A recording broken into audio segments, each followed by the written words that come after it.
Hello warriors. तो कैसे हैं आप लोग। मैं हूं वरुण गेरा, फाउंडर battleofchess.com। और आज हमारा चेस कोर्स का डे 7 है। आज चेस मूवमेंट का लास्ट डे है। आज हम सीखेंगे चेस किंग को मूव करना, कैसे किंग मूव करता है, क्या इंपॉर्टेंस होती है किंग की, और बहुत कुछ चेकमेट कैसे कर सकते हैं, चेस से बचे कैसे, इसके बारे में थोड़ा थोड़ा हम आपको हिंट देंगे आज। तो बिना किसी देरी के साथ स्टार्ट करते हैं।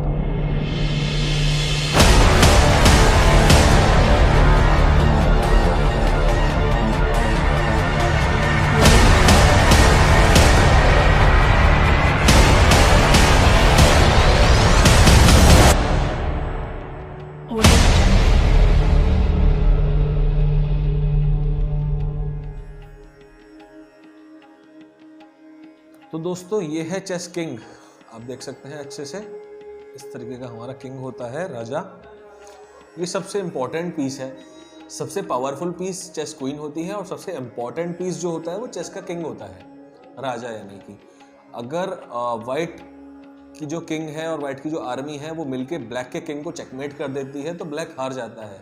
तो जो डिसाइडिंग होता है कि कौन जीता कौन हारा, वो राजा के ऊपर ही होता है कि राजा का चेकमेट हो पाया कि नहीं हो पाया, या फिर टाइम के ऊपर होता है, जो हम आगे समझेंगे। चेस क्लॉक के बारे में हम लोग आगे जानेंगे, बट अभी के लिए फिलहाल हम लोग सीखते हैं कि चेस किंग कैसे मूव होता है। पर उससे पहले आप देख लीजिए चेस किंग कहाँ पर रखा जाता है, उसकी पोजीशन क्या होती है। तो वो ई फाइल पर रखा जाता है हमेशा, जैसे चेस क्वीन के बगल में। जैसे हमने आपको पिछले में बताया, जो चेस क्वीन होती है वो सिमिलर स्क्वायर पर रहती है, यानी कि लाइट स्क्वायर क्वीन, वाइट की क्वीन वो लाइट स्क्वायर पोजीशन पे ही रहती है।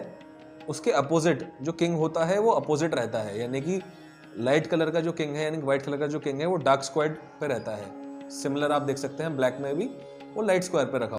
और इसको आइडेंटिफाई करने का एक तरीका और होता है, जो किंग होता है, जो किंग साइड का जो रुक है वो उसके अपोजिट कलर का होना चाहिए। जैसे यहाँ पे जो रुक आएगा आप देख सकते हैं वो लाइट स्क्वायर आ रहा है। सिमिलर यहाँ पे भी आप देख सकते हैं डार्क स्क्वायर आ रहा है, उसका अपोजिट। तो ये भी आइडेंटिफाई करने का एक और तरीका होता है। अब इसको हम ये कह सकते हैं उसके जो राइट साइड वाला क्वीन साइड वाला जो रुक है वो सेम कलर का हो, बट उससे मैटर नहीं करता, लेकिन आपको ये दो चीजें याद रखनी है ना। नेक्स्ट हम लोग मूवमेंट समझ लेते हैं। जो किंग होता है वो एक कदम किसी भी डायरेक्शन में चल सकता है, यानी कि रुक की तरह भी और बिशप की तरह भी, क्वीन की तरह ही मूव करता है ये। बट क्वीन में क्या होता है, वो क्वीन कितनी भी डायरेक्शन मूव कर लेती है, रुक और बिशप की तरह किसी भी डायरेक्शन में कितना भी मूव कर लेती है। किंग रुक और बिशप की तरह मूव तो करता है बट सिर्फ एक स्क्वायर, यानी कि अगर किंग हम लोग E4 पे हमारा किंग रखा है तो वो E5 पे जा सकता है, F6 पे जा सकता, F5 पे जा सकता है, F4 पे जा सकता है, F3 पे जा सकता है, E3 पे जा सकता है, D3 पे जा सकता है, D4 पे जा सकता है और D5 पे जा सकता है। तो ये आपके देखिए 8 स्क्वायर है। आप ऐसे देखिए 1 2 3 1 2 3 और ये 2, यानी कि 1 2 3 4 5 6 7 और 8 स्क्वायर आसपास के सारे। तो एक कदम ही चल सकता है किंग, और किंग पास ऑन नहीं कर सकता किसी को भी, तो एक ही कदम चल सकता है किंग, जंप नहीं कर सकता किंग सिंगल। अब किंग के पास एक स्पेशल मूवर होती है जो मैंने आपको पहले बताया था वीडियो में, कैसलिंग, जो रुक के वक्त बताया था मैंने आपकी रुक वाली वीडियो में, जो हमारी आई थिंक सेकेंड वीडियो थी, है ना। अगर आपने वो नहीं देखी है तो आप वो जरूर देखिएगा। तो अगर हमारे पास दो टाइप की कैसलिंग होती है, सबसे पहले तो किंग साइड कैसलिंग और क्वीन साइड कैसलिंग, ठीक है। तो मैं रुक्स लगा देता हूँ यहाँ पे। तो मैंने आपको बताया किंग की सिर्फ सिंगल मूव चल सकता है किंग। तो इस डायरेक्शन में अगर हम देखें तो किंग एक इधर, दूसरा, तीसरा, चौथा और पांचवा, ये 5 मूव हैं इसके पास, किंग के पास इस समय अगर हम बात करें तो। बट एक स्पेशल मूव आती है किंग की कैसलिंग, वो कैसे होती है, वो 2 कदम चल सकता है किंग इस डायरेक्शन में और रुक आ जाता है जंप करके यहाँ पे। फिर से दिखा देता हूँ मैं आपको। किंग चलता है 1 और 1 2 कदम, और रुक चलता है 1 और 1 2 कदम, यहाँ पे आ जाता है रुक। इस मूव को हम कहते हैं किंग साइड कैसलिंग, क्योंकि ये किंग की साइड है और क्वीन हमारी यहाँ पे रहती है नॉर्मली, तो ये क्वीन साइड रहती है आपकी। तो अगर हम क्वीन साइड ऐसा करते हैं 1 और 2 और रुक चलता है 1 2 और 3, इस तरीके से अगर हम कैसलिंग करते हैं तो उसे हम कहते हैं क्वीन साइड कैसलिंग। आप दोबारा देख लीजिए, क्योंकि किंग को आपको नोटिस करिए, किंग क्या है सेम स्क्वायर पे ही आएगा, 2 बार चलेगा दोनों तरफ। किंग जब हम किंग साइड कैसलिंग कर रहे हैं तब भी वो डार्क स्क्वायर पे है जहां से वो चला था, और अगर हम क्वीन साइड कैसलिंग कर रहे हैं तो 1 और 2 और रुक 3 कदम चल रहा है इसके अंदर, किंग सेम स्क्वायर पे ही रहेगा जिससे वो स्टार्ट हुआ था कैसलिंग के अंदर। तो ये रहता है किंग साइड कैसलिंग और ये रहती है क्वीन साइड कैसलिंग। अब इसके अंदर बस एक स्पेशल कंडीशन होती है कि हम कैसलिंग कब कर पाते हैं। कैसलिंग आप सिर्फ तभी कर पाते हो जब आपका किंग और रुक हिला ना हो अपनी ओरिजिनल पोजीशन से, मतलब किंग और रुक की ओरिजिनल पोजीशन है तो आप कैसलिंग कर सकते हो, वरना आप कैसलिंग नहीं कर सकते। फॉर एग्जाम्पल किंग एक बार मैंने यहाँ चल दिया और फिर मैं वापस लेके आया और फिर मैं कैसलिंग करना चाहूँ तो मैं कैसलिंग नहीं कर सकता, वो रूल्स के अगेंस्ट है।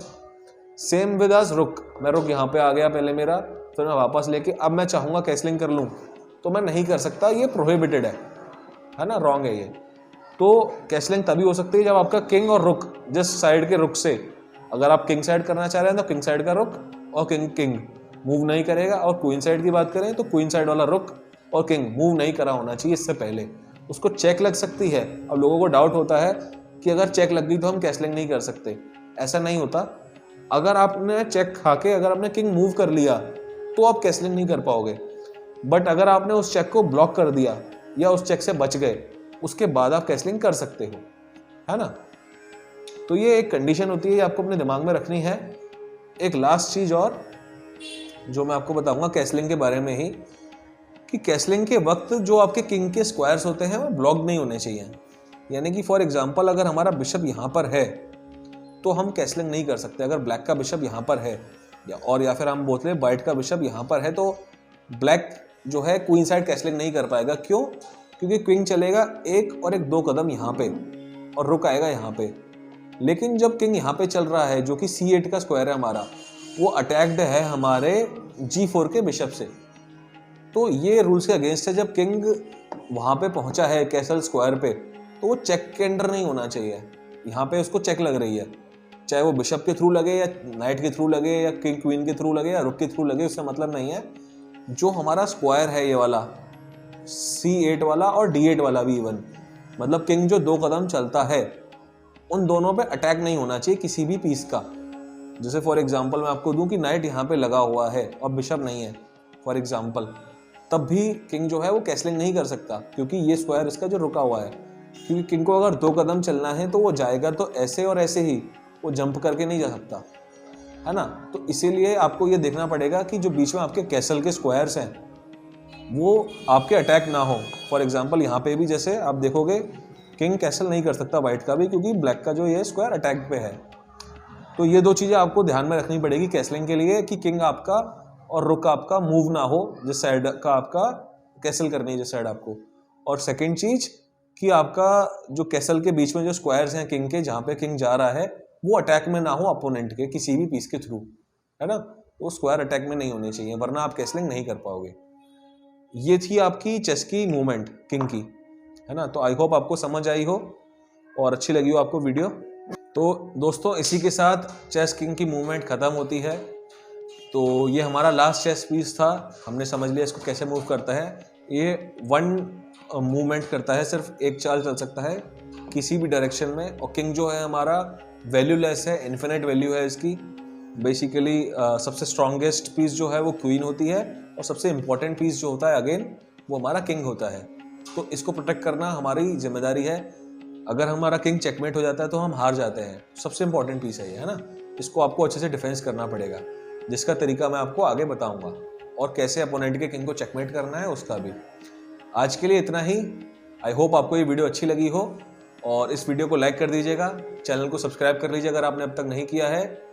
और अब हम लोग सीखेंगे आगे चेस की और एडवांस चीज़ें, ओपनिंग्स के बारे में, मिडिल गेम के बारे में, एंडिंग के बारे में, चेस बोर्ड को सेटअप कैसे करते हैं, और भी बहुत सारी चीज़ें आ रही हैं आगे। तो जुड़े रहिए हमारे साथ, और अगर आपके कोई कुछ क्वेश्चंस हो तो कमेंट्स में डाल दीजिएगा। मिलते हैं कल।